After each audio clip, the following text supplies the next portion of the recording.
పై మహాన్యూస్ ప్రసారం చేసిన వరుస కథనాలకు తెలంగాణ ప్రభుత్వం కదిలింది. అసెంబ్లీలో మాట్లాడిన CM Revanth Reddy betting apps ను కంట్రోల్ చేయడానికి సిట్ ఏర్పాటు చేస్తున్నట్లు ప్రకటించారు.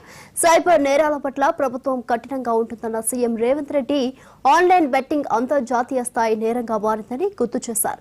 ఆన్లైన్ బెట్టింగ్ పట్ల అప్రమత్తంగా ఉండాలని ప్రభుత్వం నిర్ణయించిందని, ఆన్లైన్ బెట్టింగ్ రమ్మీ పట్ల కఠినంగా ఉండాలని నిర్ణయించామని చెప్పిన సీఎం రేవంత్ బెట్టింగ్ యాప్స్ పై సిట్ ఏర్పాటు చేస్తున్నట్లు ప్రకటించారు.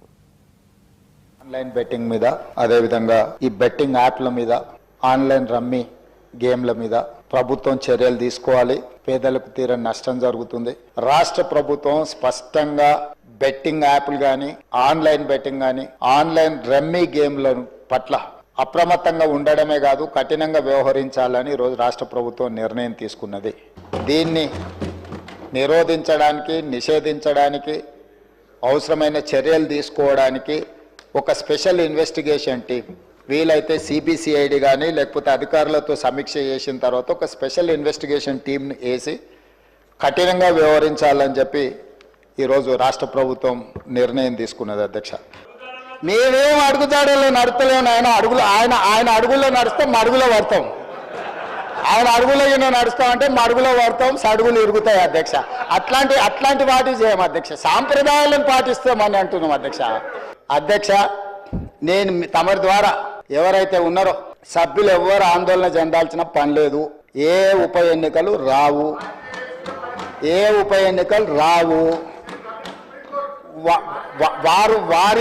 ఉప ఎన్నికలు వారు కోరుకున్నా రావు. ఎందుకంటే ఒకవేళ వారు ఎటొచ్చినా ఏ ఉప ఎన్నికలు రావు. పెట్టుబడులు ఎప్పుడు వస్తాయి అధ్యక్ష? శాంతి భద్రతలు, పెట్టుబడిదారులకు రక్షణ కల్పించినప్పుడే రాష్ట్రానికి పెట్టుబడులు వస్తాయి. ఈరోజు ఏ మంచి పని చేపడదామన్నా దానికి ఒక దురుద్దేశాన్ని ఆపాదించి, ఆ దురుద్దేశం ద్వారా తెలంగాణ రాష్ట్రం మొత్తం కుప్పగూలిపోయింది. ఈ రాష్ట్రంలో శాంతి భద్రతలు లేవు.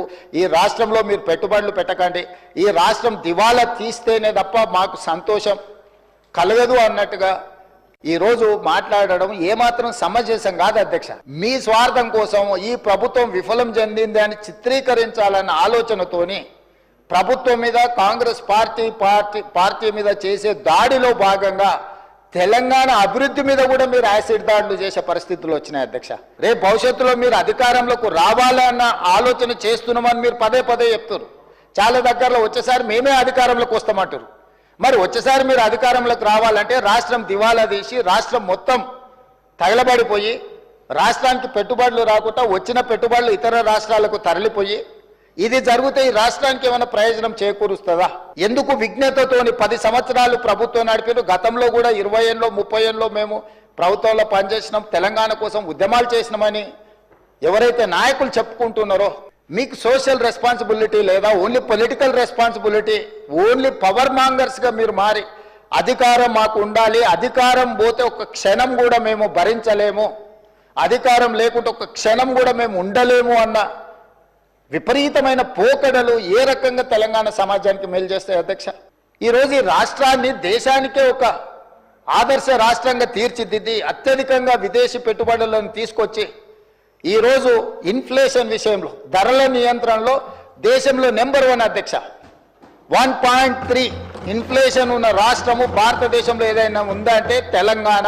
ధరలను నియంత్రించడంలో, ఉద్యోగ ఉపాధి అవకాశాలు కల్పించిన దాంట్లో, నిరుద్యోగ సమస్యని తగ్గించిన దాంట్లో, స్టేట్ ఓన్డ్ ట్యాక్స్ కలెక్షన్లో, ప్రతి దాంట్లో దేశంలో నెంబర్ 1 తెలంగాణ రాష్ట్రం నిలబడ్డది. అధ్యక్ష, దేశంలోనే ఇతర రాష్ట్రాలలో రాష్ట్ర సొంత పన్నుల వసూళ్లలో తెలంగాణ రాష్ట్రం 88% పన్నులను వసూలు చేసి దేశంలోనే నెంబర్ 1 రాష్ట్రంగా తెలంగాణ రాష్ట్రం నిలబడ్డది. రాష్ట్ర ప్రయోజనాలు ముఖ్యమని చెప్పి పెద్దలు జానారెడ్డి గారు ప్రతిపక్ష నాయకుడు, మొట్టమొదటి ప్రతిపక్ష నాయకుడుగా ఒక సాంప్రదాయాలను వారు ఏర్పాటు చేసింది. ఆ సాంప్రదాయాలను ప్రతిపక్ష నాయకుడిగా బట్టి విక్రమార్క గారు కొనసాగించారు. మీరు కక్ష గట్టి ప్రతిపక్ష హోదా తీసినా, మీరు మైకు ఇచ్చినా ఇవ్వకపోయినా, మీరు ఇచ్చిన కొద్ది సమయంలో కూడా వారు ప్రతిపక్ష నాయకుడిగా మీకు ఎన్నో రకాలుగా సూచనలు ఇచ్చే ప్రయత్నం చేసిండ్రు. ప్రభుత్వం తీసుకుంటున్న నిర్ణయాలలో ఉన్న లోపాలను ఎత్తి చూపడమే కాకుండా మీకు సహేతుకమైన సలహాలు సూచనలు ఇచ్చే ప్రయత్నం ఆనాడు ప్రతిపక్ష నాయకులుగా బట్టి విక్రమార్క గారు, జానారెడ్డి గారు చేశారు. ఈ రోజు కూడా మీ నుంచి మేము ఆశిస్తున్నాం.